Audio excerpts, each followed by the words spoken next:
Hello students, study exam techno में आपका स्वागत है। कल मैं आपसे एक क्वेश्चंस वीडियो के लास्ट में पूछा था, तो उसका आंसर कमेंट बॉक्स में सभी का सही आंसर आया है। तो सही आंसर करने वाले हैं आपका एक्सप्लोरिंग इंडिया चंदन कुमार, मोहनलाल महतो और सरोज पाठक जी हैं।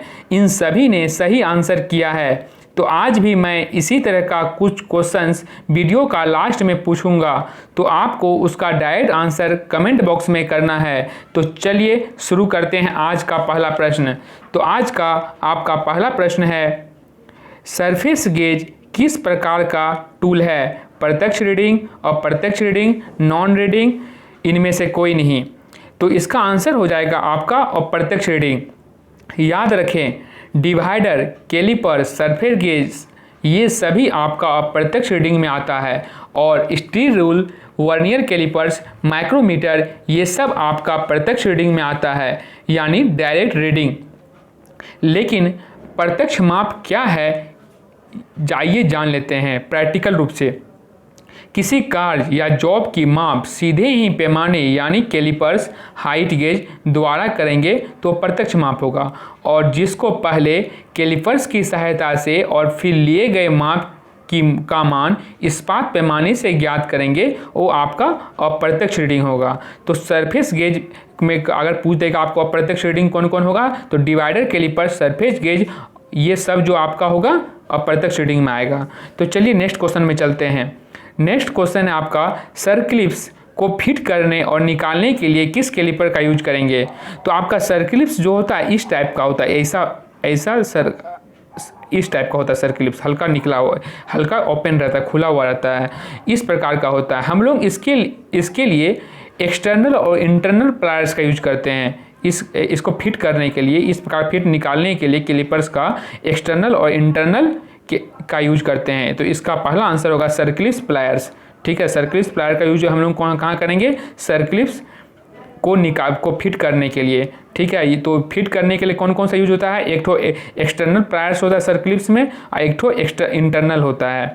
तो थर्ड नंबर क्वेश्चन है आपका, नाइफ फाइल का शार्प एज का टॉप एंगल कितना डिग्री का होता है? 20 डिग्री, 10 डिग्री, 50 डिग्री, इनमें से कोई नहीं। तो इसका आंसर हो जाएगा आपका 10 डिग्री। नाइफ फाइल का जो आकार होता है वो चाकू जैसा होता है, बिल्कुल चाकू जैसा होगा। इसका यूज हम लोग स्लॉट्स, ग्रूव्स, शार्प कॉर्नर को फिनिश करने में करते हैं। कहाँ कहाँ यूज फिनिश करने में करते हैं? स्लॉट्स, ग्रूव्स और शार्प कॉर्नर को फिनिश करने के लिए हम लोग नाइफ फाइल का यूज करते हैं। तो नेक्स्ट क्वेश्चन पर चलते हैं। आपका नेक्स्ट क्वेश्चन है, एक माइल्ड स्टील का रोड है, इसे हेक्सा ब्लेड से कटिंग करना है, तो कितने mm का हेक्सा ब्लेड का पिच होना चाहिए? तो 0.8 mm, 1.0 mm, 1.8 mm, 1.4 mm। तो ये आपका पूछ रहा है कि एक माइल्ड स्टील का हमारे पास रड है, ठीक है, हेक्सा ब्लेड से इसको कटिंग करना है, तो कितने mm का, मतलब उसका पिच कितना होना चाहिए वो हेक्सो ब्लेड का, तो ये क्वेश्चन पूछ रहा है।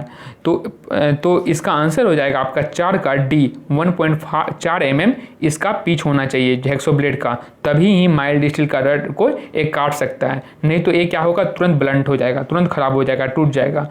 ठीक है, लेकिन आप हेक्सो ब्लेड तो यूज किए होंगे, पर अधिकांश को यह पता नहीं होता कि वह किस मटेरियल के लिए कौन सा पिच वाला हेक्सो ब्लेड का चयन करेंगे। तो याद रखें हमेशा माइल्ड स्टील MS, आपका माइल्ड स्टील और कास्ट आयरन ये दोनों के लिए हमेशा 1.4 mm का पिच होना चाहिए। ये दोनों के लिए हमेशा 1.4 mm का पिच होना चाहिए।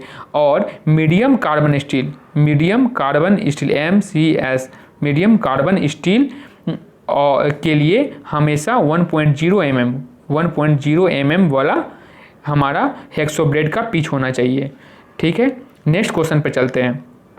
5 नंबर क्वेश्चन है आपका, फाइलिंग करते समय फाइल के दांतों में चिप्स के फंसने को क्या कहते हैं? स्क्रैचिंग, स्ट्रोकिंग, पिनिंग, इनमें से कोई नहीं। बहुत ही इंपॉर्टेंट क्वेश्चन है। इसका आंसर हो जाएगा आपका पिनिंग।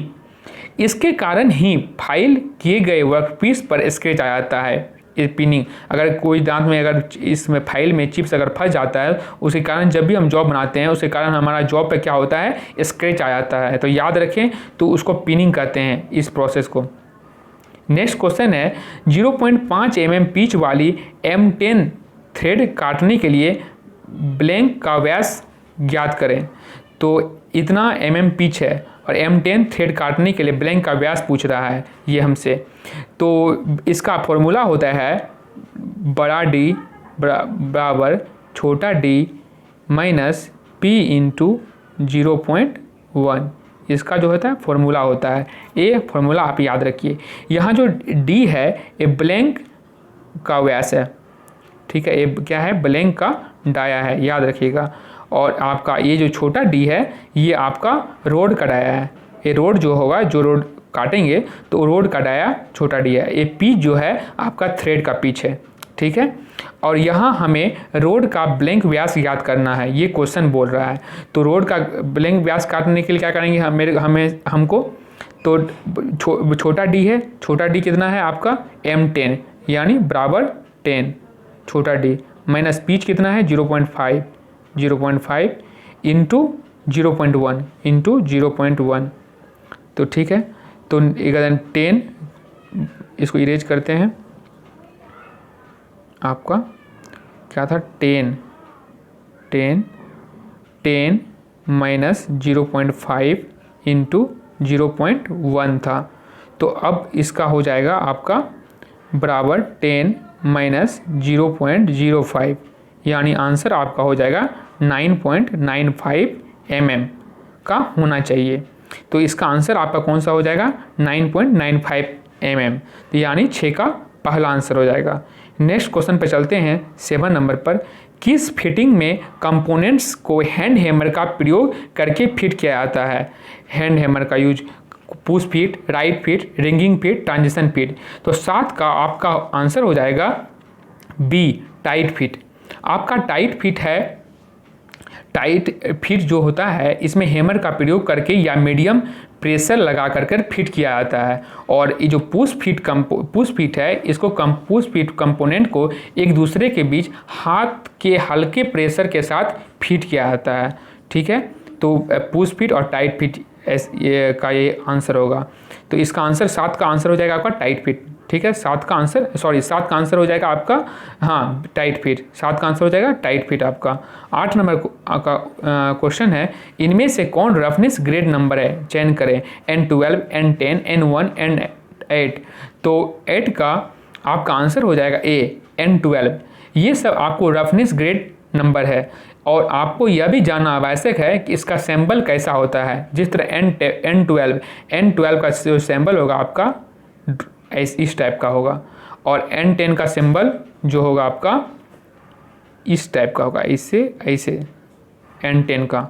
और आपका N10 हो गया N1 का जो सिंबल होगा आपका किस टाइप होगा, थर्ड, इस ऐसे कर दीजिए इसको, चार को उल्टा ट्रायंगल हो जाएगा, 4 को उल्टा ट्रायंगल हो जाएगा, इस टाइप का N1 का हो जाएगा।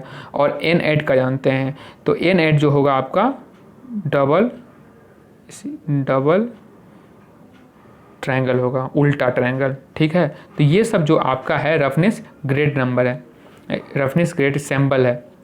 जब आप प्रैक्टिकल करोगे तो अक्सर ड्राइंग चार्ट में ऐसा ही सिंबल बना रहेगा, तो आप समझ जाना कि किस प्रकार का सरफेस फिनिश मांग रहा है।